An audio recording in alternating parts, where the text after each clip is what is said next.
Assalamualaikum warahmatullahi wabarakatuh. Selamat pagi Bapak Muhammad Aji Purwanto selaku dosen pengampu dan teman-teman semua yang berbahagia. Perkenalkan, nama saya Faula Raifatna Imtiaz sebagai moderator dan teman saya Faiza Salwa sebagai pemateri. Pada kesempatan kali ini, kami akan mempresentasikan tugas makalah kami yang berjudul Keseimbangan Agregat Demand dan Agregat Supply. Untuk Faiza Salwa dipersilahkan. Sekarang saya akan mempresentasikan hasil kerja makalah yang telah saya buat bersama Faula, yaitu yang berjudul Keseimbangan Agregat Demand dan Agregat Supply. Latar belakang dari makalah ini yaitu penawaran agregat atau agregat supply dan permintaan agregat atau agregat demand sebagai model analisis dalam teori makroekonomi, terutama dalam kaitannya tentang bagaimana tingkat harga ditentukan. Selain itu juga akan dibahas mengenai faktor-faktor yang mempengaruhi dan menentukan permintaan agregat dan penawaran agregat. Selanjutnya saya akan menjelaskan tentang rumusan masalah dari judul makalah yang saya dan Faula buat. Yang pertama yaitu apa pengertian dari penawaran agregat. Yang kedua adalah apa pengertian dari permintaan agregat. Yang ketiga adalah bagaimana keseimbangan jangka pendek pada keseimbangan penawaran dan permintaan. Dan yang terakhir adalah bagaimana keseimbangan jangka panjang pada keseimbangan permintaan penawaran agregat ini. Tujuan dari rumusan masalah tersebut adalah yang pertama, agar mengetahui pengertian dan penawaran agregat. Yang kedua, agar mengetahui pengertian dan permintaan agregat. Yang ketiga, agar mengetahui keseimbangan jangka pendek dan keseimbangan penawaran dan permintaan. Dan yang terakhir adalah agar mengetahui keseimbangan jangka panjang pada keseimbangan penawaran dan permintaan. Selanjutnya saya akan membahas mengenai definisi penawaran agregat. Adapun yang dimaksud dengan penawaran agregat adalah jumlah seluruh barang akhir dan jasa-jasa di dalam perekonomian yang dijual atau ditawarkan oleh perusahaan-perusahaan atau firms pada berbagai tingkat harga. Dengan perkataan lain, dapat dikatakan bahwa penawaran agregat itu pada dasarnya merupakan nilai total dari seluruh barang akhir dan jasa yang dihasilkan dalam perekonomian. Selanjutnya, penawaran agregat di dalam suatu perekonomian dipengaruhi oleh beberapa faktor sebagai berikut ini. Yang pertama adalah besarnya angkatan kerja atau size of the labor force. Yang kedua, besarnya stok kapital atau size of capital stock. Yang ketiga adalah keadaan atau tingkat teknologi atau dapat disebut dengan state of technology. Yang keempat adalah tingkat pengangguran alamiah atau natural rate of unemployment. Dan yang terakhir adalah harga faktor-faktor produksi. Selanjutnya yang akan saya bahas adalah pengertian dari permintaan agregat atau agregat demand. Agregat demand adalah nilai seluruh permintaan pada seluruh jenis produksi barang dan jasa yang dibuat dalam suatu periode tertentu.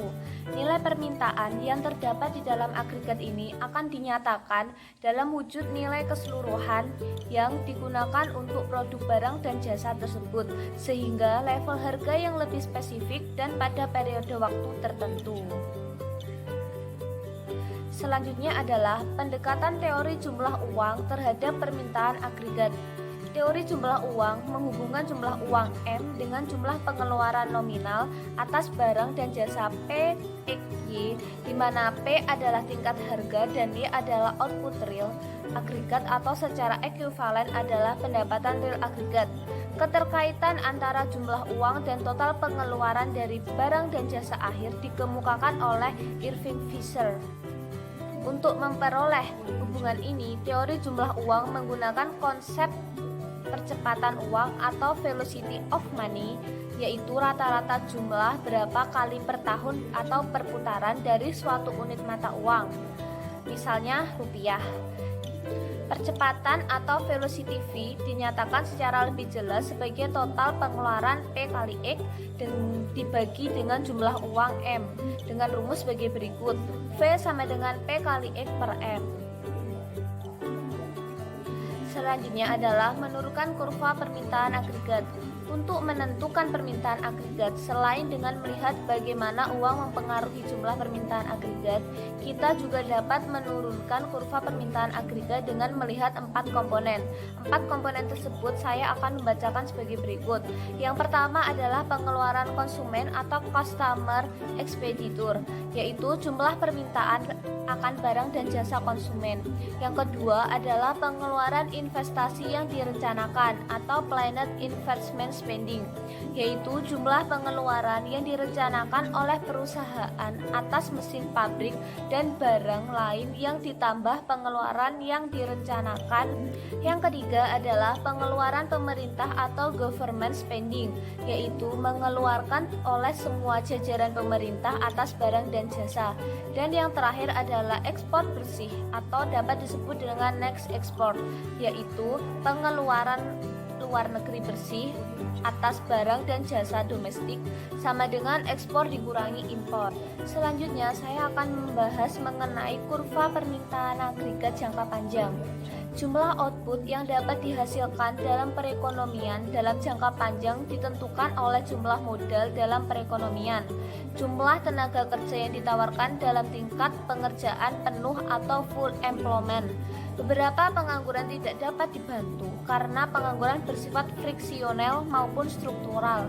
Dengan demikian, pada pengerjaan penuh pengangguran tidak sama dengan nol, tetapi pada suatu tingkat di atas nol, di mana permintaan tenaga kerja sama dengan penawaran tenaga kerja. Selanjutnya adalah permintaan agregat jangka pendek. Karena upah dan harga memerlukan waktu untuk menyesuaikan terhadap kondisi perekonomian, suatu proses yang dijelaskan dengan mengatakan bahwa upah dan harga bersifat kaku atau sticky. Kurva penawaran agregat atau AS dapat jangka pendek mempunyai kemiringan ke atas figur 3 karena tujuan perusahaan memaksimumkan keuntungan. Jumlah output yang ditawarkan ditentukan oleh keuntungan yang dibuat atas setiap unit output.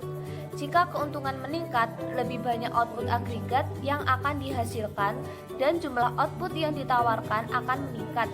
Jika keuntungan menurun, lebih sedikit output agregat yang dihasilkan dan jumlah output agregat yang ditawarkan.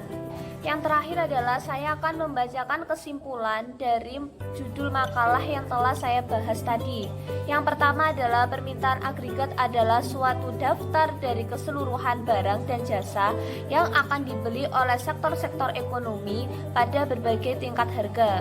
Dan yang kedua adalah penawaran agregat atau agregat supply adalah jumlah barang dan jasa akhir perekonomian yang diminta pada berbagai tingkat harga yang berbeda. Sekian dari presentasi judul makalah yang telah saya bahas. Kurang lebihnya saya mohon maaf. Wassalamualaikum warahmatullahi wabarakatuh. Terima kasih kepada Faiza Salwa sebagai pemateri dan terima kasih kepada teman-teman semua yang telah menyimak video ini dengan baik. Selanjutnya untuk sesi tanya jawab. Bagi teman-teman yang ingin bertanya, silahkan mengajukan pertanyaan di kolom komentar Google Classroom. Mungkin hanya itu yang dapat kami sampaikan. Apabila ada tutur kata yang kurang berkenan, kami mohon maaf. Billahi taufik wal hidayah. Wassalamualaikum warahmatullahi wabarakatuh.